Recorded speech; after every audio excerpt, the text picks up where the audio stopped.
Շուշան Պետրոսյանը այսպեսի մի երգ ունի, չէ՞, չեմ կարող ապրել առանց սիրո։ Կարող եք։ Չէ։ Չէ, իհարկե չէ։ Վայ, սերը, ես քիչ առաջ էլ ասացի, որ երբ սերը հայտնվում է կնոջ եւ տղամարդու միջեւ օրինակ, այդտեղ արդեն խնդիր չկա, ամեն ինչ լավ է, որովհետեւ սերը այդ կատարյալ զգացմունք է, այդ աստվածային երևի ամենամեծ նվերն է, որ Աստծոց բնությունից մեզ հասել է։ Ու առանց սիրո իհարկե հնարավոր չէ ապրել, ստեղծագործել, արարել, լինել առհասարակ առանց սիրո հնարավոր չէ։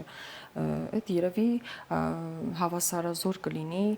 իրին հավասար ապրել, հա, մոտավորապես այսպես առարկա դառնալ։ Այսինքն, եթե սեր չկա, չկա ոգի, չկա հոգի։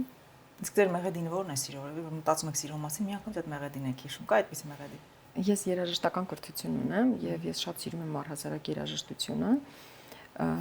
Ինքս էլ դաշնամուր գիտար եմ նվագում եւ ինձ համար յուրաքանչյուր երաժշտություն գեղեցիկ է։ Յուրաքանչյուր երաժշտություն սիրո մասին է։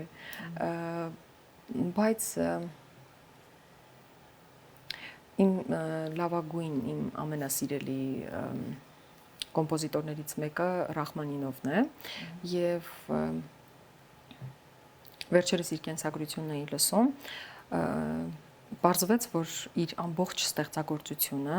սիրո տարբեր этаպներում արված, այդ բուրըն этаպներում արված գործեր են։ Դա որ этаպում է։ Իմ ամենասիրած կոնցերտ դաշնում է, ես պաշտում եմ ուղղակի այդ երաժշտությունը, վերջերս սիմֆոնիկ նվագախումբը ուներ այդպիսի մի համերգ, գնացել եմ, լսել եմ, ամբողջ ընթացքում լացել եմ առանց չափազանցնելու,